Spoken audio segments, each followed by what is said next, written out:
बड़ी खबर, प्रदेश में तबादलों से प्रतिबंध हटा। बड़ी खबर आपको बता रहे हैं, बड़ा अपडेट। प्रदेश में तबादलों से अब प्रतिबंध हटा है। 14 जुलाई से 14 अगस्त तक ये बैन हटा है। बड़ी खबर, प्रदेश में तबादलों से बैन हटा, प्रतिबंध हटा। बड़ी खबर बता रहे हैं, 14 जुलाई से 14 अगस्त तक के लिए ये बैन हटा दिया गया है। प्रदेश में तबादलों से बैन को हटा दिया गया, प्रतिबंध को हटा दिया गया है। 14 जुलाई से 14 अगस्त तक के लिए इस बैन को हटा दिया गया है। ये बड़ी खबर आपको बता रहे हैं। सहयोगी ऋतुराज हमारे साथ जुड़ चुके हैं। ऋतुराज, 14 जुलाई से 14 अगस्त तक के लिए प्रदेश में तबादलों से बैन को पूरी तरह से हटा दिया गया है। इसमें जिस तरह का जनप्रतिनिधियों का दबाव था, उसको मद्देनजर रखते हुए ये सरकार ने ये फैसला लिया है। और अभी चीफ सेक्रेटरी के पास फाइल गई थी इसके अनुमोदन के लिए। फाइल पर अप्रूवल मिलते ही ये आदेश जारी कर दिया गया है और यह आदेश सभी शासी संस्थाओं, निगमों, मंडलों पर लागू किया गया है। ये जो तबादले रहेंगे वो पूरी तरह से ऑनलाइन आवेदन स्वीकार किया जाएगा और कोई भी आवेदक कार्यालयों पर व्यक्तिगत रूप से उपस्थित होकर ये आवेदन नहीं कर सकेगा, न ही कागजी आवेदन पत्र पर कोई विचार किया जाएगा। तो ये बड़ी राहत दी गई है। भारी जनप्रतिनिधियों की डिमांड थी और सभी तरह के तबादलों पर इस पे प्रतिबंध जो लगा था उस पर अब ये छूट दे दी गई है। और पहले जो ऑर्डर निकला था वो 10/9/2019 को निकला था और फिर तबादले पर प्रतिबंध लगाया था 30 सितंबर 2019 को। तो ये देख सकते हैं आप, ये आदेश जारी हो गया है और करीब 2 साल तो या कहें तो 1 साल और 10 महीने तक ये प्रतिबंध रहा और अब आदेश जो प्रतिबंध है ये खोल दिया गया है। अब तबादले हो सकेंगे और जनप्रतिनिधियों की जो डिमांड है वो पूरी हो सकेगी। भारी संख्या में जिलों से इस बारे में फीडबैक मिला था कि किसी न किसी तरह से तबादलों पर प्रतिबंध खोला जाए, जिससे कि जो जिस तरह का तबादले इच्छित है वे किए जा सकते। जी ऋतुराज, क्या लगता है राजस्थान में अब तबादलों से जो प्रतिबंध है वो हट चुका है और किन किन जिलों को इसमें बड़ी राहत मिलेगी? देखिए, सभी प्रभावित जिले हैं और राजस्थान में करीब हम मान सकते हैं कि 50,000 तक हम मोटे तौर पर मान सकते हैं कि 1 महीने के दौरान तबादलों पर रोक जो है उससे जो छूट मिली है तो उस पर तबादले हो सकेंगे। ये संख्या लाखों की तादाद में भी हो सकती है। खासतौर पर बैन हट चुका है। 14 जुलाई से 14 अगस्त तक के लिए ये बैन हटाया गया। एआरडी ने इसको लेकर आदेश भी जारी कर दिए। तो बड़ी खबर आपको बता रहे हैं, कुछ हद तक 14 जुलाई से 14 अगस्त तक निश्चित तौर पर बड़ी राहत प्रदान करेगा। तो प्रदेश में तबादलों से प्रतिबंध हटा है। 14 जुलाई से 14 अगस्त तक के लिए ये बैन हटा है। एआरडी ने इसको लेकर आदेश भी जारी कर दिए और निश्चित तौर पर राजस्थान में ऐसे कई जिले हैं जिनमें राहत मिलेगी तबादलों का, क्योंकि सभी को इंतजार है। लेकिन बैन लगा हुआ था और अब ये 14 जुलाई से 14 अगस्त तक के लिए बैन हटाया गया है, जो कि निश्चित तौर पर बहुत सारे प्रशासनिक अधिकारियों को राहत प्रदान करेगा। बड़ी खबर बता रहे हैं, ये बैन हटाया गया है। 14 जुलाई से 14 अगस्त तक के लिए ये बैन हटा है।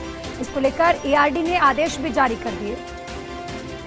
बड़ी और अहम खबर, प्रदेश में तबादलों से प्रतिबंध हटाया गया। तबादलों से बैन को 14 जुलाई से 14 अगस्त तक के लिए हटा दिया गया है। इसको लेकर एआरडी ने आदेश भी जारी किए।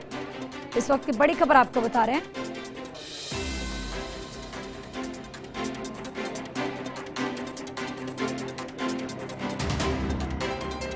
और हमारे साथ एडिटोरियल एडवाइजर आशुतोष जी जुड़ चुके हैं। आशुतोष जी, देखिए, प्रदेश में तबादलों पर प्रतिबंध हटा है। निश्चित तौर पर कईयों को राहत मिलेगी, चूंकि इसका सभी को इंतजार था। इसको लेकर आदेश भी जारी कर दिए गए हैं। बिल्कुल, देखिए, प्रदेश ने कोरोना का अभी कहर देखा है और कई सरकारी कर्मचारी जो है वो अपने घर से दूर हैं और किस तरह से उन्होंने कोरोना में मैनेज किया है। और जहां पर हेडक्वार्टर की प्रॉब्लम थी, हेडक्वार्टर चेंज नहीं हो सकते थे, वहां पर अपने घरों से दूर रहकर कर्मचारियों ने जो है अपने कोरोना के काल को से जूझे हैं। अब सरकार ने 1 महीने के लिए ये प्रतिबंध हटाया है, तो माना जा रहा है कि 2 इसमें बात है। एक तरफ तो लोगों को जो कर्मचारी हैं वो अपने इच्छित स्थानों पर तबादले के लिए प्रयास कर पाएंगे, दूसरी तरफ जो पॉलिटिकल मैसेज है उसमें जो कांग्रेस के नेता हैं या कार्यकर्ता हैं या विधायक हैं, उनका भी एक तरीके से प्रत्यक्ष और परोक्ष रूप से दबाव था कि हमारे लोगों के जो है तबादले अभी बाकी हैं, जो लोग दूर दराज हैं वो अपने स्थान पर आना चाहते हैं, लेकिन इस तबादलों पर प्रतिबंध वो आ नहीं पा रहे हैं, इसलिए जनरल बैन जो है हटाया जाए। हालांकि इस बीच में थोड़े तबादले बीच बीच में राज्यादेश से होते रहे हैं, लेकिन जो मास लेवल पर तबादले होते हैं जिसमें लोग, हर व्यक्ति, एक साधारण कर्मचारी भी अपना प्रयास करता है कि वो अपने इच्छित स्थान पर जाए, वो उसमें मुश्किल रहती है। अब 1 महीने का इसमें समय दिया गया है, कोरोना का कहर कम हुआ है और तीसरी लहर की तैयारी है। इस बीच ये 1 महीने का समय दे करके और सरकार ने निश्चित रूप से कर्मचारियों को एक राहत दी है कि वो अपने इच्छित स्थान पर जाने के लिए प्रयास कर सकते हैं। साथ ही जो विधायक हैं या कांग्रेस पार्टी के संगठन के नेता हैं, वो भी अपने कार्यकर्ताओं को या कार्यकर्ता के जो रिलेटिव्स हैं उनको इसमें राहत दे सकते हैं और इसके लिए प्रयास कर सकते हैं।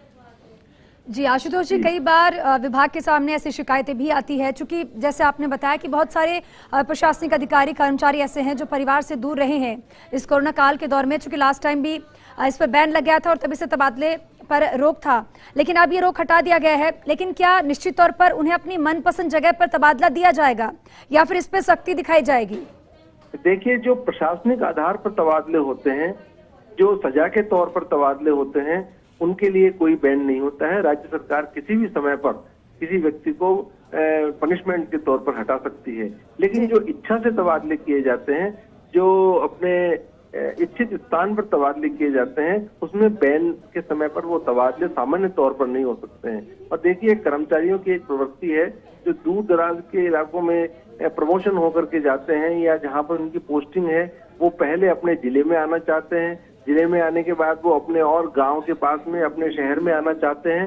तो ये एक बड़ी एक्सरसाइज होती है। एक जमाना था जब तबादलों पर बैन कुछ समय के लिए लगाया जाता था और बाकी समय पर बैन खुला रहता था, हमेशा खुला रहता था। लेकिन पिछले करीबन 25 साल में ये सामान्यतः तबादलों पर बैन रहता है और थोड़े समय के लिए बैन खोला जाता है। और चूंकि थोड़े समय के लिए बैन खोला जाता है तो उस समय पर पूरी मशीनरी सिर्फ इसी काम में लग जाती है कि कर्मचारियों की लिस्टें बनती है, आवेदन मांगे जाते हैं और फिर उनके लिए खाली स्थान है कि नहीं, और यहाँ से वहां तबादला करना, उससे पूरी चेन बनती है।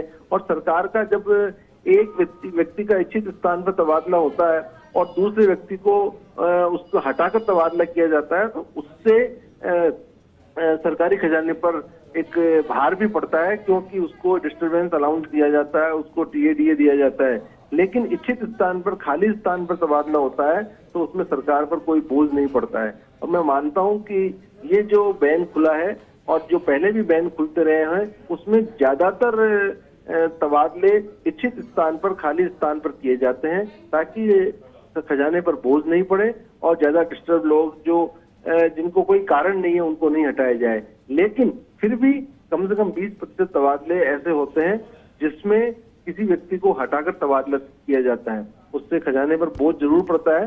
लेकिन अब ये एक व्यवस्था है जिसके तहत ये सब कुछ होता है। जी, बहुत बहुत शुक्रिया तमाम जानकारी साझा करने के लिए आशुतोष जी आपका। और चलिए यहाँ छोटे से ब्रेक के लिए रुकेंगे, जल्द हाजिर होंगे।